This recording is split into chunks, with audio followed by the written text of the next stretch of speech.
ہم وہی کہیں گے جو ہمارا دین ہم کو بتاتا ہے، عمل کرو تو تمہارا بھلا ہے۔ السلام علیکم ورحمۃ اللہ وبرکاتہ۔ الحمد للہ رب العالمین، والصلاة والسلام على من كان نبيا وآدم بين الماء والطين، وعلى آله وأصحابه وأزواجه وأهل بيته أجمعين، أما بعد، فأعوذ بالله من الشيطان الرجيم، بسم الله الرحمن الرحيم، إنا أنزلناه في ليلة مباركة إنا كنا منذرين فيها يفرق كل أمر حكيم، صدق الله مولانا العظيم، وصدق رسوله النبي الأمين المتين الكريم، ونحن على ذلك لمن الشاهدين والشاكرين، والحمد لله رب العالمين۔ حصول برکت کے لیے انتہائی عقیدت و محبت کے ساتھ حضور اکرم سید عالم محمد رسول اللہ صلی اللہ تعالی علیہ وسلم کی پرنور بارگاہ میں درود و سلام کا ہدیہ پیش کر لیجیے۔ اللہم صلی علی سیدنا و شفیعنا و حبیبنا و مولانا محمد وبارک وسلم، صلاۃ و سلام علیک یا رسول اللہ صلی اللہ تعالی علیہ وسلم۔ ماہ شعبان المعظم کی برکتوں سے ہم اور آپ مالا مال ہو رہے ہیں، اور یہ عظمت والا مہینہ اپنی تمام تر برکتوں اور رحمتوں کے ساتھ میں ہم پر سایہ فگن ہے۔ یہی وہ مقدس مہینہ ہے جس کے بارے میں میرے آقا صلی اللہ تعالیٰ علیہ وسلم نے ارشاد فرمایا، شعبان میرا مہینہ ہے، رمضان اللہ کا مہینہ ہے۔ اور حدیث پاک میں ہے حضور اکرم صلی اللہ تعالیٰ علیہ وسلم جتنا اہتمام اس مہینے کا فرمایا کرتے تھے اتنا اہتمام کسی اور مہینے کا نہیں کیا کرتے تھے، یعنی رمضان المبارک کے علاوہ بہت زیادہ کثرت سے عبادت کا اس مہینے کے اندر آقا کریم صلی اللہ تعالیٰ علیہ وسلم اہتمام فرمایا کرتے تھے۔ اور صوفیاء کرام نے کہا ہے کہ رمضان المبارک کے مہینے میں جو رحمت کی بارش ہوتی ہے، اس رحمت کی بارش کے جو بادل ہیں، جو موسم بنتا ہے، وہ اسی مہینے شعبان کے مہینے میں موسم بنتا ہے۔ اگر کوئی یہ چاہتا ہے کہ ماہ رمضان کے اندر میرے اوپر خوب رحمتیں نازل ہوں، رحمتوں کی بارشیں اتریں، تو اس کے لیے ضروری ہے کہ وہ شعبان کے مہینے میں رحمتوں کی بارش کا موسم بنائے، اپنے آپ کو نیک بنائے، پرہیزگار بنائے، متقی بنائے، پارسا بنائے، عابد و زاہد بنائے، کثرت سے عبادت کرے، کیونکہ جب اس مہینے کے اندر رحمتوں کی بارش کے لیے موسم بنے گا تبھی جا کر کے ماہ رمضان المبارک کے اندر رحمتوں کی بارشیں نازل ہوں گی۔ اور پھر آنے والا منگل کا دن 14 شعبان المعظم کا مقدس دن ہے، جو دن گزار کر کے رات میں آنے والی رات شب براءت ہے، اور پھر اگلا دن 15 شعبان المعظم کا مقدس دن ہے۔ اب چونکہ جو حضرات کچھ معلومات رکھتے ہیں وہ اپنے طور پر شب برات سے پہلے اور بعد کے دن کو گزارنے کی کوشش کرتے ہیں، لیکن جنہیں دینی معلومات پورے طور پر نہیں رہتی ہے وہ پریشان رہتے ہیں کہ کیسے ہم لوگ شب برات منائیں، شب برات کو کیسے گزاریں، کیسے اس رات کے اندر عبادت کریں۔ تو میں چاہوں گا کہ آج کی اس محفل کے اندر شب برات کا استقبال کیسے کیا جائے، اور پھر شب برات کو کیسے گزارا جائے، اور آنے والے دن کے لیے کیا اہتمام کیا جائے، اس حوالے سے کچھ باتیں آپ کے سامنے رکھوں، تاکہ اسی کی روشنی کے اندر آپ اپنا پورا شیڈول بنائیں اور اسی اعتبار سے اپنے پورے دن اور رات کو آپ حضرات گزارنے کی کوشش کریں۔ سب سے پہلے آنے والا منگل کا دن جو 14 شعبان المعظم کا دن ہے، اس دن کے اندر پہلے آپ حضرات روزہ رکھیں، کیونکہ حضور اکرم صلی اللہ تعالیٰ علیہ وسلم رمضان المبارک کے علاوہ سب سے زیادہ روزہ ماہ شعبان المعظم کے اندر رکھا کرتے تھے۔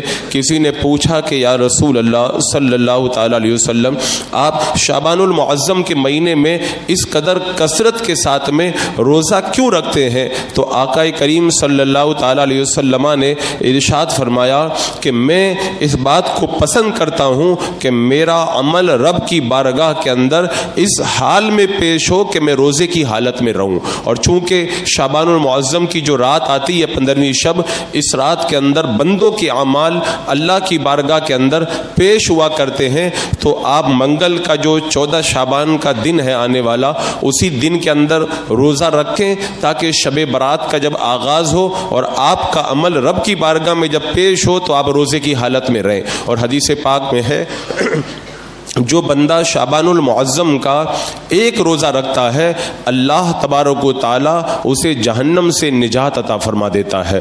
تو یہ ہمارے لیے بڑی سعادت مندی کی بات ہے کہ ہم لوگ سب سے پہلے اس کی تیاری یہ کریں کہ شب برات آنے سے پہلے 14 شعبان المعظم کو روزہ رکھ لیں. اس کے بعد میں پھر اس مقدس رات کا جو استقبال کرنا ہے، ہم نے بزرگوں سے سنا ہے کہ بزرگوں کا یہ طریقہ تھا کہ شب براءت جو سورج ڈوبنے کے بعد شروع ہوتی ہے، وہ عصر کے بعد ہی سے اس کی تیاری شروع کر دیتے تھے. اور تیاری کا ایک طریقہ بزرگوں کا یہ ہے کہ عصر کی نماز کے بعد یا سورج غروب ہونے سے پہلے وہ حضرات مسجد کے اندر جمع ہو جاتے تھے اور سب سے پہلے 40 مرتبہ لا حول ولا قوت الا باللہ العلی العظیم پڑھتے. اس کے بعد میں 100 مرتبہ آقا کریم صلی اللہ تعالی علیہ وسلم پر درود پاک پڑھتے. تو یہ 40 مرتبہ لا حول پڑھنا اور 100 مرتبہ درود پاک پڑھنا یہ بزرگوں کا معمول ہے شب برات کا استقبال کرنے کے لیے.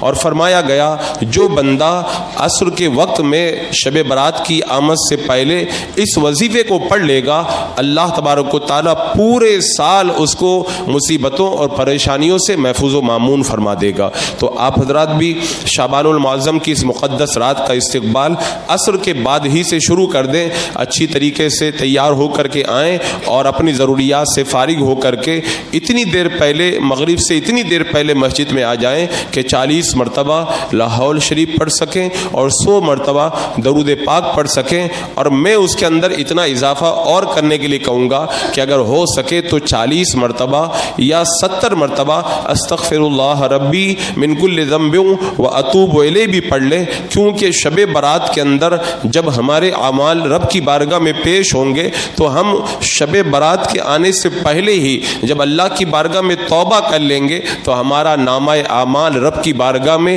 اس حال میں پیش ہوگا کہ اس کے اندر توبہ و استغفار شامل ہوگا. تو اللہ تبارک و تعالی ہمارے لیے مغفرت کا سامان پیدا فرما دے گا. تو یہ تو عصر کے بعد کا معاملہ ہوا. اس کے بعد میں جب سورج ڈوب جائے گا اور مغرب کی نماز ہوگی، اور آپ کو پتہ ہی ہے حدیث پاک میں نے کتنی مرتبہ آپ کے سامنے رکھی کہ جب 15ویں شعبان کے اندر سورج ڈوب جاتا ہے، سورج ڈوبنے سے لے کر کے صبح صادق تک اللہ کی رحمتیں آواز دیتی ہیں اور آسمان دنیا پر اللہ کی رحمتیں تجلی فرماتی ہیں. اور یہ کہا جاتا ہے کوئی مغفرت کا طلبگار میں اس کی مغفرت کر دوں، ہے کوئی کچھ مانگنے والا اس کو میں عطا کر دوں، ہے کوئی پریشانی کے اندر مبتلا اس کی پریشانی کو میں دور کر دوں، ہے کوئی رزق کو طلب کرنے والا اسے میں روزی عطا فرماؤں، ہے کوئی یعنی بار بار رب کی رحمتیں یہ صدا دیتی ہیں. تو جیسے ہی منگل کے دن مغرب کی نماز یعنی جب سورج ڈوب جائے تو اسی وقت سے اللہ کی رحمتیں جب اترنا شروع ہو جائیں گی. اور حدیث پاک میں آیا کہ اس دن اللہ تبارک و تعالی آسمان دنیا پر تجلی فرماتا ہے اور اس رات کے اندر عرب کے مشہور قبیلہ بنی بکر کی بکریوں کے بالوں کے برابر گنہگاروں کو جہنم سے نجات عطا فرماتا ہے اور اتنے گنہگاروں کے اللہ تعالیٰ مغفرت فرماتا ہے. تو آپ حضرات مغرب کی نماز کے اندر آئیں. اور مغرب کی نماز اچھا ایک بات اس سے پہلے میں اور بھی عرض کر دوں، اگر آپ حضرات شب برات کا استقبال کرنا چاہتے ہیں تو آپ کو اپنے ذہن کے اندر یہ بات رکھنا ہوگا کہ حدیث پاک کے اندر کچھ ایسے لوگوں کا ذکر ہے جو شب براءت کی اتنی اترنے والی برکتوں کے باوجود بھی محروم رہ جاتے ہیں. لہذا اگر آپ حضرات ان روزوں کو رکھنا چاہیں، وظائف کو ادا کرنا چاہیں، تو اس سے پہلے اس بات کا خیال رکھیں کہ حدیث پاک میں جن لوگوں کو اس رات کے اندر محروم قرار دیا ہے، اگر خدا نہ کرے ہم میں سے کوئی ایسا بندہ ہو تو شب برات کے آنے سے پہلے اپنے آپ کو ان چیزوں سے پاک ناک صاف کر لیں. جیسا کہ حدیث پاک میں فرمایا گیا اس رات کے اندر جو محروم رہتا ہے ان میں سے ایک تو وہ بندہ جو والدین کا نافرمان ہے, تو اگر کسی کے ماں باپ اس سے ناراض ہیں تو شب برات کے آنے سے پہلے اپنے والد محترم کو, اپنی والدہ محترمہ کو راضی کر لیں, چاہے معافی مانگ کر کے راضی کریں. اگر وہ آپ سے کچھ طلب کر رہے ہیں تو ان کو دے کر کے راضی کر لیں. اگر ابھی نہیں دے سکتے تو ان سے وعدہ کر لیں میں آپ کو یہ چیز دوں گا, اس طرح وعدہ کر کے ان کو راضی کر لیں, ان کے پاؤں پکڑ کے ان کو راضی کر لیں. کسی بھی طریقے سے آپ حضرات اپنے والدین کو راضی کر لیں, کیونکہ اگر آپ کے والدین آپ سے ناراض ہیں اور آپ ان کی نافرمانی کر چکے ہیں تو پھر شب برات کی برکتیں آپ کو میسر نہیں آئیں گی. دوسرے نمبر پر معاذ اللہ اگر کوئی سود کی لعنت میں گرفتار ہے اور اس بلا میں گرفتار ہے, وہ سود کھانے سے توبہ کر لے تاکہ اس رات کی برکتوں سے مالا مال ہو, کیونکہ سود کا ایک پیسہ کھانا یہ 36 مرتبہ زنا کرنے سے بھی زیادہ سخت برا ہے.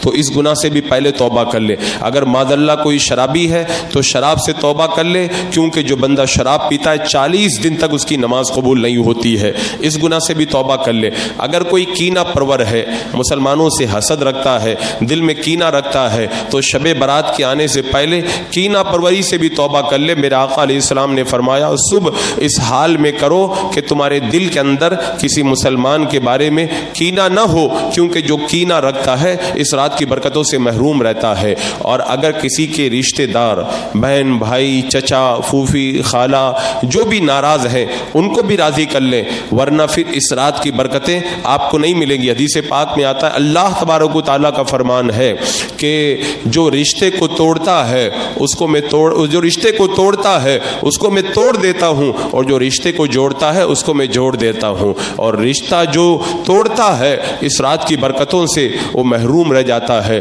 اسی طرح اور بھی کچھ ایسے لوگ ہیں جو اس رات کی برکتوں سے محروم رہتے ہیں. لہذا اگر آپ حضرات شب برات کی تیاری کرنا چاہتے ہیں, والدین کو راضی کریں, شراب پینے سے توبہ کریں, سود کھانے سے توبہ کریں, اور اگر جو ہے وہ کینہ آپ کے دل میں کسی کے بارے میں ہے کینہ پروری سے توبہ کریں. رشتے اگر آپ کے کٹے ہوئے ہیں رشتوں کو جوڑیں. اور ایک اور ضروری بات, اس رات کی برکتوں سے اگر مالا مال ہونا ہے, آپ کے ذمے اگر کسی کا حق باقی ہے اس کا حق ادا کر دیں. آپ کے ذمے اگر نماز قضا باقی ہے تو ان کو ادا کریں, اور اللہ کی بارگاہ کے اندر پہلے سے توبہ کر کے تیاری کر لیں. جب پورے طور پر آپ اس طریقے سے تیار ہو جائیں, پھر شب برات کی برکتوں کو لینے کے لیے رب کی بارگاہ میں حاضر ہوں گے تو اللہ تبارک و تعالیٰ اس رات کی برکتوں سے آپ کو مالا مال فرما دے گا.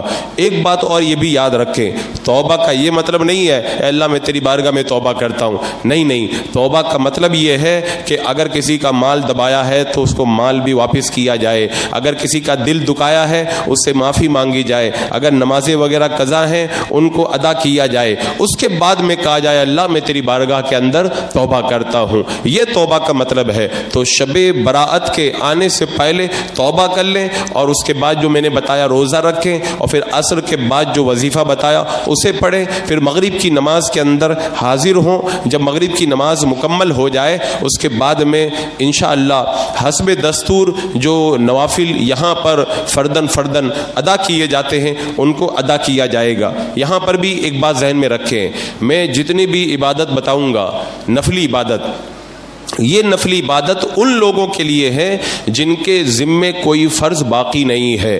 اگر کسی کے ذمے فرض نماز یا کوئی فریضہ باقی ہے تو وہ نفل پڑھنے کے بجائے اپنے فرائض کو ادا کرے, اس لیے کہ فرض نماز ایک رکعت ادا کرنا کروڑوں نفل نماز پڑھنے سے زیادہ بہتر ہے. اور اگر کسی کے ذمے زکوٰۃ کا ایک پیسہ باقی ہے تو اپنی فرض زکوٰۃ کا 1 روپیہ دے دینا یہ اربوں خربوں نفلی صدقہ کرنے سے بھی زیادہ بہتر ہے, کیونکہ اللہ کی بارگاہ کے اندر جو فرض کی اہمیت ہے وہ کسی اور عبادت کی نہیں ہے. تو جو بھی میں ابھی بیان کروں گا یہ ان لوگوں کے لیے ہے جو نوافل ادا کرنا چاہتے ہیں, پہلے فرائض سے فارغ ہو چکے ہیں, لیکن اگر فرائض آپ کے ذمے باقی ہیں پہلے آپ فرائض ادا کریں. اور اگر فرائض مکمل ہیں تو پھر مغرب کی نماز کے بعد میں سب سے پہلے یہاں پر فراغت نماز کے بعد میں 6 رکعتیں حسب دستور پڑھی پڑھی جائیں گی یہ 2 رکعت کر کے 6 رکعتیں پڑھی جاتی ہیں، اور ان کی نیت جیسے عام دنوں میں کرتے ہیں ویسے ہی کرنا ہے، 2 رکعت نماز نفل کی نیت، اور جیسے اور دنوں میں نماز پڑھتے ہیں ایسے ہی پڑھنا ہے۔ فرق صرف اتنا ہے کہ 2 رکعت پڑھ کے جب آپ سلام پھیر دیں تو 1 مرتبہ سورہ یاسین پڑھنا ہے، پھر 2 رکعت پڑھ کے سلام پھیر دیں، پھر سورہ یاسین پڑھنا ہے، پھر 2 رکعت پڑھ کے سلام پھیر دیں، پھر سورہ یاسین پڑھنا ہے۔ اگر کسی کو سورہ یاسین یاد نہ ہو تو ہر 2 رکعت کے بعد میں وہ اگر چاہے تو 21 مرتبہ قل هو اللہ شریف پڑھ سکتا ہے۔ اور دوسری بات یہ ہے ہر 2 رکعت کے بعد میں اللہ کی بارگاہ میں دعا کرنی ہے۔ پہلے جب 2 رکعت پڑھیں گے 21 بار قل هو اللہ شریف پڑھ لیں گے، دعا کریں گے اللہ ان نماز کی برکت سے تو مجھے بھلائی کے ساتھ لمبی عمر عطا فرما۔ پھر 2 رکعت پڑھیں گے 21 مرتبہ قل هو اللہ شریف پڑھ لیں گے، اللہ کی بارگاہ میں دعا کریں گے اے اللہ اس نماز کی برکت سے تو مجھے بلاؤں سے محفوظ و مامون فرما۔ اس کے بعد میں پھر 2 رکعت پڑھیں گے اور پھر قل هو اللہ شریف سے فارغ ہو جائیں گے، پھر اللہ کی بارگاہ میں دعا کریں گے اے اللہ مجھے تو اس نماز کی برکت سے مخلوق کا محتاج مت بنا، اپنا محتاج بنا، یعنی تو اپنی بارگاہ سے مجھے خوب روزی عطا فرما۔ یہ اس طریقے سے 6 نمازیں جب ادا کر لیں گے اس کے بعد میں دعائے نصف شعبان انشاءاللہ ہم لوگ سب مل کر کے پڑھیں گے، پھر دعا ہوگی، آپ حضرات اپنی ضروریات سے فارغ ہو جائیں گے۔ اس کے بعد میں عشاء کی نماز کے اندر آپ حضرات حاضر ہوں گے۔ اب یہاں سے آپ کو شب بیداری کرنی ہے۔ حدیث پاک میں آتا ہے جو بندہ 4 راتوں کے اندر جاگ کر کے عبادت کرتا ہے اللہ تبارک و تعالیٰ کی رحمتوں سے مالا مال ہو جاتا ہے۔ اس میں سے عید کی رات، بقرعید کی راتیں اور شب برات۔ اور ایک حدیث پاک میں آیا جو بندہ 5 راتوں میں عبادت کرتا ہے وہ اللہ تبارک و تعالیٰ اس کے دل کو زندہ کر دے گا جس دن اور لوگوں کے دل مردہ ہوں گے۔ ایک عرفہ کی رات، ایک شب برات اور ایک عید کی رات اور بقرعید کی راتیں۔ اور ایک حدیث پاک میں ہے آقا کریم صلی اللہ تعالی علیہ وسلم نے ارشاد فرمایا کہ ان راتوں کے اندر بندہ جو عبادت کرتا ہے تو ان راتوں کے اندر حدیث پاک کا مفہوم ہے کہ عبادتوں کا ثواب بڑھا دیا جاتا ہے۔ اب یہ مسئلہ ہے کہ اس رات کے اندر ہم کیسے جاگیں، کیسے عبادت کریں۔ 9 بجے نماز ختم ہو جاتی ہے اور صبح جو ہے وہ 6 بجے اذان ہوتی ہے، یہ 9 گھنٹے کا ٹائم ہے۔ اب جو آدمی جانتا ہے نہیں پریشان ہوتا ہے 9 گھنٹہ میں کیسے گزاروں، میں کہتا ہوں اگر دل لگا کے عبادت کرنے بیٹھ جاؤ نا 9 گھنٹہ کم پڑ جائے گا۔ دعا کرو گے اللہ 9 گھنٹہ اور دے دے تاکہ میں تیری بارگاہ میں اور عبادت کروں۔ اب عبادت کا طریقہ کیا ہوگا؟ ایک تو بزرگوں کا معمول ہے آپ حضرات اس رات کے اندر غسل کر کے آئیں، کیونکہ شب برات کے اندر غسل کرنے کی حدیث پاک میں ترغیب دی ہے، اور بزرگوں نے فرمایا اگر ہو سکے تو 7 بیری کے پتے ابال کر کے اس پانی سے غسل کیا جائے تو اللہ تبارک و تعالی جادو، آفتوں، بلاؤں سے سال بھر تک محفوظ رکھتا ہے۔ لیکن یہ بھی ایک بڑی مصیبت ہے کہ اگر کوئی مستحب کام لوگوں کو بتایا جائے تو اس کو ایسا ضروری سمجھ لیتے ہیں کہ بس یہی کرنا ہے، اور فرض کام بتایا جائے تو توجہ نہیں دیتے۔ یہ کریں تو اچھی بات ہے لیکن کرنا کوئی فرض اور واجب اور لازم ضروری نہیں ہے۔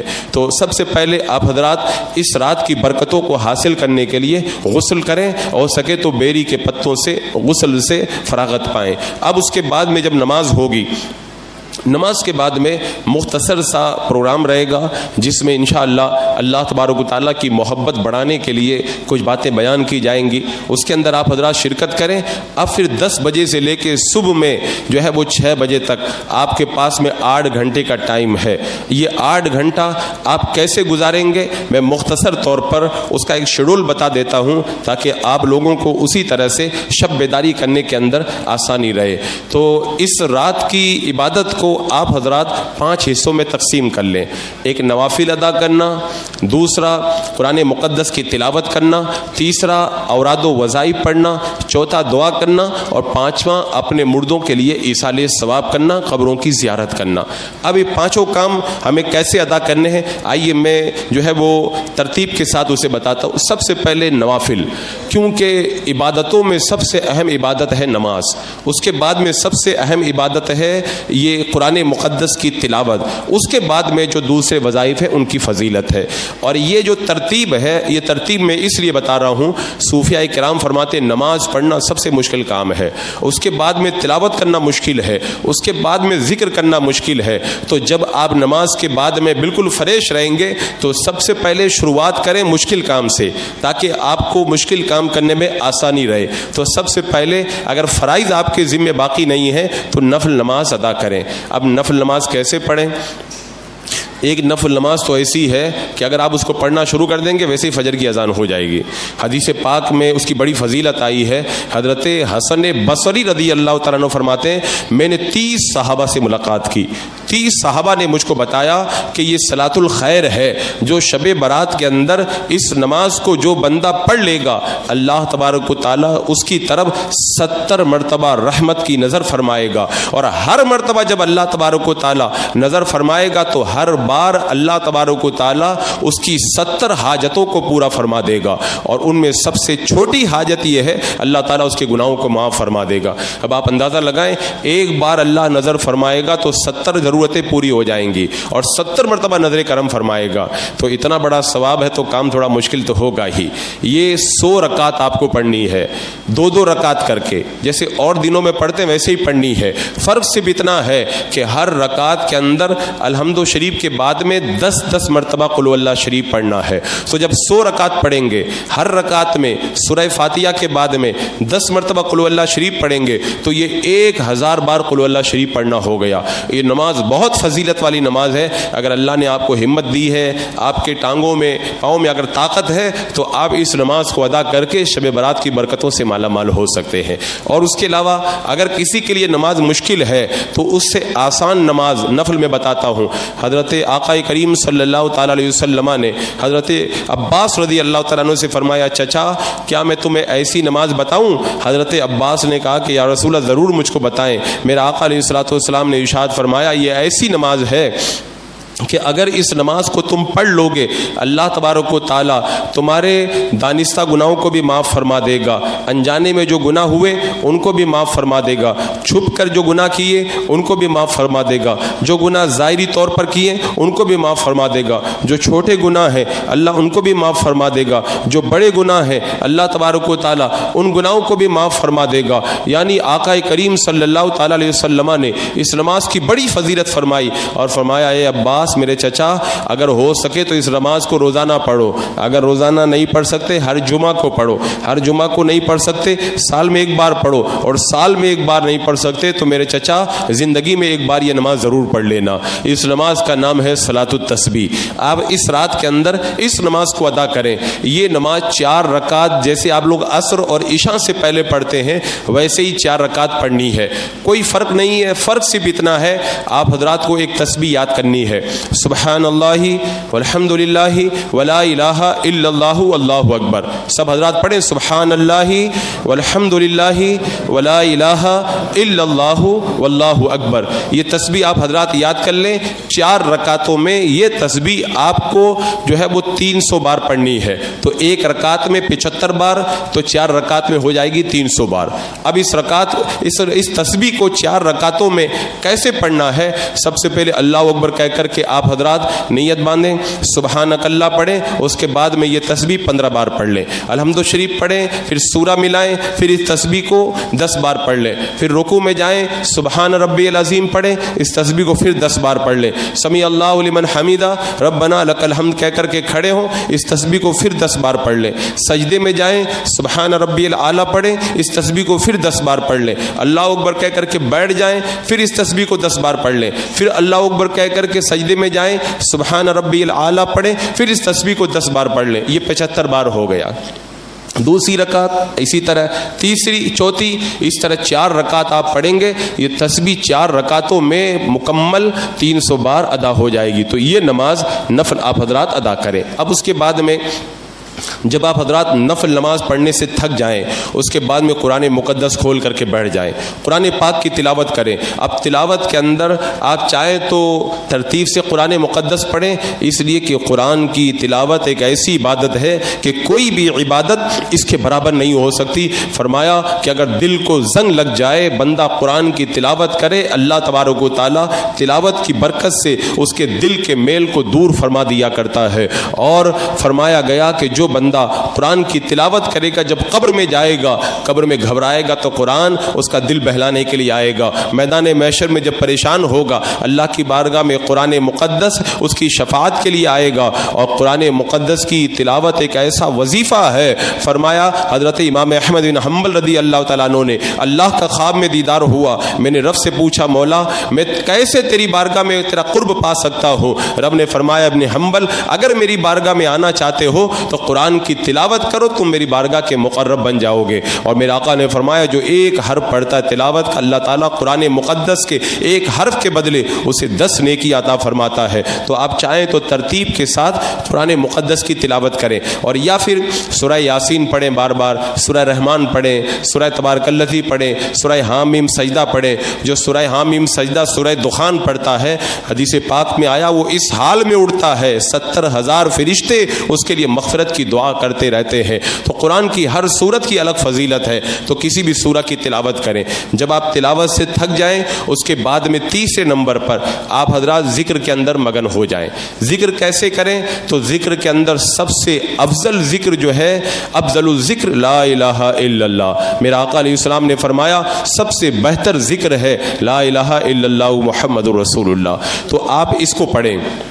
فرمایا دل میں اگر زنگ لگ جائے تو یہ کلمہ دل کے میل کو دور کر دیتا ہے. حضرت موسیٰ علیہ السلام نے کہا تھا مولا مجھے کوئی وظیفہ بتا دے, اللہ تبارک و تعالیٰ نے یہی کلمہ وظیفہ بتایا. موسیٰ علیہ السلام نے کہا مولا یہ تو سب پڑھتے ہیں. رب نے فرمایا موسیٰ اگر ایک پلڑے کے اندر 7 آسمان اور 7 زمینوں کو رکھ دیا جائے اور دوسرے پلڑے کے اندر اس کلمہ شریف کو رکھ دیا جائے تو اس کا وزن اتنا زیادہ ہے 7 آسمان اور زمین ہلکے پڑ جائیں گے, یہ کلمہ ان کے اوپر بھاری پڑ جائے گا. اور یہ ایسا وظیفہ ہے کہ جو بندہ اس کو پڑھے, ایک حدیث پاک کے اندر آیا میدان قیامت میں بندہ گناہوں کے 99 دفتر لے کر کے آئے گا. جب جہنم میں جانے والا ہوگا اللہ تبارک و تعالیٰ ایک پرچی دے گا کہ اس کو لے جا کر کے وزن کرا. بندہ جب اس کو وزن کرائے گا گناہوں کے 99 دفتر ہلکے پڑ جائیں گے اور وہ ایک پرچی بھاری پڑ جائے گی. اللہ تعالیٰ فرمائے گا جنت میں لے جاؤ. اب وہ بندہ اس پرچی کو کھول کے پڑھے گا, اس میں لکھا ہوگا لا الہ الا اللہ محمد رسول اللہ. تو یہ اتنا بہتر وظیفہ ہے. فرمایا گیا جو 1,00,000 مرتبہ کلمہ شریف پڑھ کے کسی ایسے کو بخش دے جو جہنم میں جانے والا ہے, اللہ تعالیٰ اس کو جنتی بنا دیتا ہے. تو آج کی رات میں آپ حضرات شروعات کریں اس مقدس آنے والی رات میں, اور 1,00,000 مرتبہ کلمہ کا اپنا ٹارگیٹ بنا لیں. رات میں آپ 1,000 پڑھیں, 2,000 پڑھیں, اور عید کا چاند نظر آنے تک 1,000 بار پورا کلمہ شریف پڑھ لیں. تو مرنے کے بعد یہی کلمہ آپ کو جنت میں لے جائے گا. پھر اس کے بعد میں جب کلمہ شریف پڑھ لیں تو درود پاک پڑھیں. اب درود پاک کی فضیلت مجھے الگ سے بتانے کی ضرورت نہیں ہے, سب فکس کر لیں. مجھے 1,000 بار کلمہ شریف پڑھنا ہے, 500 بار درود پاک پڑھنا ہے.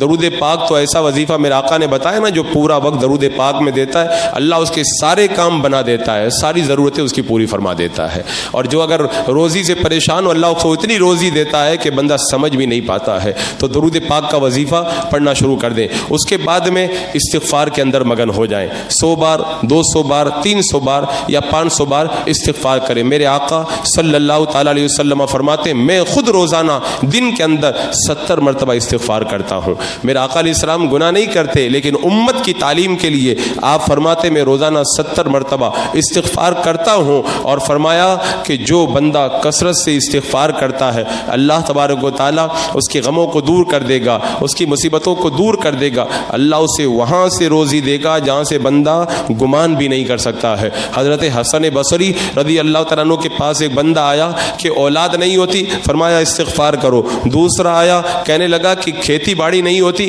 فرمایا استغفار کرو. تیسرا آیا روزی کے اندر تنگی ہے, فرمایا استغفار کرو. چوتھا آیا کہ اولاد نہیں ہوتی, فرمایا استغفار کرو. کسی نے کہا کہ یہ پریشان ہے, آپ سب کو استغفار بتا رہے ہیں. کہا میں نہیں بتا رہا, خود اللہ تبارک و تعالیٰ نے بتایا ہے. اللہ تبارک و تعالیٰ قرآن پاک میں فرماتا ہے فَقُلْتُ اسْتَغْفِرُوا رَبَّكُمْ إِنَّهُ كَانَ غَفَّارًا يُرْسِلِ السَّمَاءَ عَلَيْكُمْ مدرارا ویمددکم باموال وبنین ویجعل لکم جنات ویجعل لکم انہارا. ان آیات میں رب نے ان چاروں پریشانیوں کا ایک ہی علاج بتایا ہے. اگر کوئی بھی پریشانی ہو استغفار کرو, اللہ تعالیٰ تمہاری پریشانی کو دور فرما دے گا. تو پھر آپ 100 200 یا 500 مرتبہ توبہ استغفار کے اندر مگن ہو جائیں. اس کے بعد میں آپ حضرات جو ہے وہ 100 مرتبہ 200 یا 300 مرتبہ لا حول ولا قوت الا باللہ العلی العظیم پڑھیں. یہ وظیفہ میں بار بار اس لیے بتاتا ہوں, آج کل لوگ غم ٹینشن کا زیادہ شکار ہیں اور ٹینشن فری کرنے والا یہ وظیفہ ہے. حضرت ابو موسیٰ رضی اللہ تعالیٰ عنہ فرماتے ہیں کہ ایک بار میں کوئی وظیفہ دل میں پڑھ رہا تھا, اللہ کے رسول علیہ السلام تشریف لائے, فرمایا ابو موسیٰ ایسا وظیفہ بتاتا ہوں, اگر تم اس کو پڑھ لو گے تو یہ جنت کے خزانوں میں سے ہے. میں نے کہا یا رسول اللہ بتائیے. تو اللہ کے رسول علیہ السلام نے فرمایا لا حول ولا قوت الا باللہ العلی العظیم, یہ جنت کے خزانوں میں سے ہے. اور حضرت ابو ہریرہ کہتے ہیں جو بندہ لا حول پڑھتا ہے اللہ اس کی 70 بیماریاں دور کر دیتا ہے, اور 70 میں سے جو سب سے چھوٹی بیماری ہے وہ غم اور ٹینشن کی بیماری, اللہ تعالیٰ اس بیماری سے اس کو نجات عطا فرما دیتا ہے. اور فرمایا جو لا حول پڑھتا ہے وہ کبھی مفلس نہیں ہوگا, کبھی پیسوں کا محتاج نہیں ہوگا, کبھی کسی کے سامنے ہاتھ نہیں پھیلائے گا. اللہ تعالیٰ اس کو ایسی روزی عطا فرمائے گا کہ ہمیشہ وہ جو ہے وہ لوگوں سے بے نیاز ہو کر کے رہے گا. یہ تسبیح پڑھ لی, اس کے بعد میں 100 بار 200 بار یا 500 بار اللہ کی تسبیح اور حمد بیان کرے. فرمایا گیا الحمدللہ جو بندہ کہتا ہے میزان بھر دیا جاتا ہے, اور سبحان اللہ والحمدللہ کہتا ہے تو اللہ تبارک و تعالی زمین و آسمان بھر کے اس بندے کو اجر و ثواب عطا فرماتا ہے. اور یہ ایسی تسبیح فرمایا سبحان اللہ وبحمدہ, جو بندہ اس تسبیح کو 100 بار پڑھے اگر سمندر کے جھاگ کے برابر بھی اس کے گناہ ہو اللہ تعالیٰ ان کو معاف فرما دیتا ہے. ایک صحابی آئے کہ یا رسول اللہ بہت غریب ہوں, پیسہ کہیں سے نہیں آتا, محتاج ہوں. میرے آقا نے فرمایا فرشتوں والی تسبیح کیوں نہیں پڑھتے؟ کہا یا رسول اللہ کون سی تسبیح؟ میرے آقا نے فرمایا 100 بار پڑھ لیا کرو سبحان اللہ وبحمدہ سبحان اللہ العظیم وبحمدہ استغفر اللہ. ان صحابی نے جب پڑھا تو اللہ نے اتنی روزی دی کہ گھر میں رکھنے کی جگہ باقی نہیں رہ گئی. تو یہ تسبیح بہت بڑا وظیفہ ہے. کثرت سے چاہے تو آپ سبحان اللہ پڑھیں, الحمدللہ پڑھیں, یا سبحان اللہ وبحمدہ پڑھیں, تو جو بھی تسبیح آپ پڑھ سکتے ہیں پڑھیں. میرے خیال سے بہتر یہ رہے گا زیادہ سے زیادہ تسبیح کے اندر سبحان اللہ والحمد للہ ولا الہ الا اللہ واللہ اکبر یہ تسبیح پڑھے تاکہ اس کے اندر سارا وظیفہ جو ہے وہ جمع ہو جائے. اور جب اس تسبیح سے بھی آپ حضرات فارغ ہو جائیں تو تھک جائیں تو چوتھے نمبر پر وظیفہ ہے آپ حضرات جو کریں دعا. اللہ کی بارگاہ میں پھر دعا کے اندر مگن ہو جائیں. اب دعا کیسے کریں؟ بہت سارے لوگ کہتے ہیں دعا کرتے قبول نہیں ہوتی. دعا کی جو شرطیں ہیں, جو آداب ہیں, جو طریقہ ہے, اس کے مطابق آپ دعا کریں گے. حدیث پاک میں آتا ہے 5 راتوں میں اللہ تعالیٰ دعا قبول فرماتا ہے. انہی میں سے ایک شب برات ہے. شب برات کے اندر جو دعا کی جاتی ہے اللہ رد نہیں فرماتا, اور اللہ تعالیٰ خود فرماتا ادعونی استجب لکم, مجھ سے دعا کرو میں تمہاری دعا قبول کروں گا. جب وہ خود ہی خالق فرما رہا ہے مانگو, تو پھر کیسے ہو سکتا ہے کہ وہ مانگنے کا حکم بھی دے اور بندہ مانگے اللہ تعالیٰ اس کو نہ دے؟ ایسا نہیں ہو سکتا ہے. بس طریقہ ہونا چاہیے, یعنی روزی پاک ہونا چاہیے, فرائض کو ادا کرے, گناہوں سے توبہ کر لے, اس کے بعد میں باوضو ہو, اچھے کپڑے پہنے, بدن پہ خوشبو لگائے اور مسجد کے اندر حاضر ہو, خانہ کعبہ کی طرف منہ کر لے, 2 زانو جیسے اتحیات میں بیٹھتے ہیں ایسے بیٹھ جائے, اپنے دونوں ہاتھوں کو اٹھا لے, یا تو دونوں ہاتھوں کو وہ ہے جو اپنے سینے کے برابر رکھے, اور یا پھر اپنے کندھوں کے برابر رکھے, اور یا پھر سر کے برابر اٹھا کر کے اوپر کرے, اور ہاتھ پھیلے ہوئے ہوں, دونوں ہاتھوں کے درمیان کچھ کشادگی ہو, اور اس کے بعد میں اللہ تبارک و تعالیٰ کی بارگاہ میں جب دعا شروع کرے پہلے اللہ کی تسبیح کرے, اللہ کی تعریف کرے, سبحان اللہ وبحمدہ پڑھے, الحمدللہ حمدن کثیرا مبارکہ پڑھے, یہ سب پڑھ لے, درود پاک پڑھے, اور درود پاک پڑھنے کے بعد میں 3 مرتبہ کہے یا رب العالمین یا رب العالمین یا رب العالمین, پھر 5 مرتبہ کہے یا ربنا یا ربنا یا ربنا. اس کے بعد میں دعا کی شروعات کرے. دعا کرتے وقت میں یہ تصور کرے کہ میرا پروردگار مجھے دیکھ رہا ہے, اور پھر آنکھوں کے اندر آنسو لائے, اور پھر دعا اس انداز کے اندر کرے کہ میرا رب جو میں مانگوں گا مجھے عطا فرمائے گا. یقین کے ساتھ میں دعا کرے, دل ادھر ادھر نہ بھٹکتا ہو, کیونکہ اللہ کے رسول نے فرمایا کہ جو غفلت میں دعا کرتا ہے اللہ تعالیٰ اس کی دعا قبول نہیں فرماتا. تو دل کو حاضر رکھے اور یہ تصور کرے آج میں خالق کی بارگاہ کے اندر بھیک مانگنے کے لیے حاضر ہوا ہوں. اگر رونا نہ آئے تو رونے جیسی صورت بنا لے, دعا آہستہ کرے اور دعا کرتے وقت میں بار بار مانگے. ایسا نہیں کہ ایک بار مانگ کے خاموش ہو جائے, بار بار رب کی بارگاہ میں مانگتا رہے. اور پھر اللہ کی بارگاہ کے اندر جب مانگے دعا کرے, اپنے گناہوں کا تصور کر کے شرمندہ ہو اور کہے اللہ میں گنہگار ہوں, تو میرے گناہوں کو معاف کر دے, میری دعاؤں کو قبول فرما لے. شرمندگی کے ساتھ میں دعا مانگے اور دعا کے وقت میں جو ہے وہ پورے طور کے اوپر اس کی ساری توجہ جو ہے وہ اپنے خالق و مالک کی طرف ہونی چاہیے. عاجزی اور انکساری اختیار کرے, اور اگر بیٹھ کر کے دعا نہ کرے تو سجدے میں سر رکھ کے بھی بندہ دعا کر سکتا ہے, یہ بھی دعا کا اچھا طریقہ ہے. اور پھر دعا جب مکمل کر لے تو آخر کے اندر پھر درود پاک پڑھے اور دعا مکمل کرنے, اور دعا میں اس بات کا خیال رکھے صرف اپنے لیے نہ مانگے, اپنے لیے بھی مانگے, اپنے والدین کے لیے بھی مانگے, اعزا اقربا کے لیے مانگے, اور سارے مسلمانوں کے لیے مانگے, تاکہ ان کے صدقے میں اللہ تعالیٰ ہماری دعاؤں کو بھی قبول فرمائے. میں کہتا ہوں اگر اس طرح دل لگا کر کے جب رب کی بارگاہ میں جب مانگنے لگ جاؤ گے نا, تو پھر کسی تعویذ والے کے پاس نہیں جانا پڑے گا, کسی امام صاحب کے پاس میں کچھ جو ہے وہ فریاد لے کے نہیں جانا پڑے گا. جب سارے بادشاہوں کے بادشاہ کے دربار میں جب آ کر کے کھڑے ہو گئے آپ اور یہاں پہ مانگ لیا اور یقین کے ساتھ مانگ لیا, تو میں کہتا ہوں اللہ کی بارگاہ میں جو بندہ یقین کے ساتھ مانگتا ہے اللہ تبارک و تعالیٰ اس کا دامن ضرور بھر دیا کرتا ہے. پھر دعا میں مگن ہو جائیں, اور پھر اگر اس کے بعد میں اگر کچھ تھکان محسوس ہو تو آپ حضرات چاہیں تو دوبارہ تازہ وضو بنا لیں, چائے وغیرہ پی کر کے فراغت حاصل کر لیں, اور اگر نیند آ رہی ہے تو نیند اگر دور نہ ہو رہی ہو تو تھوڑی دیر تک لیٹ جائیں, 10-15 منٹ کے لیے کمر سیدھی کر لیں. اس کے بعد میں پھر اسی طرح ترتیب کے ساتھ میں ان اوراد و وظائف میں مگن ہو جائیں, اور پھر اگر ہو سکے تو پہلے یا بعد میں اپنے مرحومین کی قبروں پہ جائیں, ایصال ثواب کریں. حضرت عبداللہ بن عباس رضی اللہ تعالیٰ عنہ سے روایت ہے کہ شب برات کے اندر روحیں گھر کے دروازے پہ آتی ہے اور کہتی ہیں گھر والوں ہمارے اوپر رحم کرو, ہمارے لیے تم کوئی ثواب پہنچاؤ, ہم پریشان ہیں. جب بندہ ان کے لیے ایصال ثواب کرتا ہے وہ خوش ہوتی ہیں اور دعا دیتی ہوئی چلی جاتی ہے. چاہے تو آپ قبرستان میں جا کے دعا کریں, چاہے اپنے گھر میں فاتحہ کروائیں, اور چاہے یہیں پر بیٹھ کر کے ان کے لیے مغفرت کی دعا کریں, کیونکہ اس رات کے اندر اللہ کے رسول صلی اللہ تعالیٰ علیہ وسلم قبرستان میں تشریف لے گئے تھے. تو اس رات میں قبرستان میں جانا یہ آقا کریم صلی اللہ تعالیٰ علیہ وسلم کی سنت کریمہ ہے. تو اس طرح پوری رات آپ کو گزارنی ہے, اور اس کے بعد میں بھی اگر وقت بچ جائے, رات ختم نہ ہو, تو پھر کثرت سے آپ حضرات یہ وظیفہ پڑھیں, یا حیو یا قیوم برحمتک استغیث, یا حیو یا قیوم برحمتک استغیث. فرمایا گیا جو اس کو زیادہ پڑھتا ہے وہ اللہ کی محبت میں دیوانہ ہو جاتا ہے, اللہ تعالیٰ اسے اپنی محبت عطا فرما دیتا ہے, اور بڑا باثر وظیفہ ہے. بعض علماء نے فرمایا یہ اسم اعظم ہے, تو کثرت سے یا حیو یا قیوم برحمتک استغیث کا وظیفہ کریں. سونے کے لیے بہت ساری راتیں ہیں, زندگی بھر بندہ راتوں میں سوتا رہتا ہے. یہ راتیں نیکوں کے لیے نہیں ہیں, ہم گنہگاروں کے لیے آتی ہے. نیک تو روزانہ ہی جاگ کر کے عبادت کرتے ہیں, اللہ تعالیٰ یہ راتیں ہم گنہگاروں کو دیتا ہے. اے رات میں سونے والوں, آؤ اس رات میں میری بارگاہ میں آ کر کے میری رحمتوں سے تم بھی مالا مال ہو جاؤ. اور اس رات کی پھر کیا برکتیں ہیں وہ تو آپ حضرات نے بارہا سنا. حضرات مکرم یہ مختصر سی ترتیب اور شیڈول میں نے بتایا ہے. اگر اس طریقے سے آپ حضرات شب برات کو گزاریں گے, میں کہتا ہوں فجر کا وقت ہو جائے گا, آپ کو پتہ بھی نہیں چلے گا. پھر جب فجر کا وقت ہونے والا ہو سحری کریں, اور سحری کر کے 15 شعبان کا یعنی بدھ کے دن کا بھی روزہ رکھیں. حدیث پاک میں آیا جو بندہ 15 شعبان کا روزہ رکھتا ہے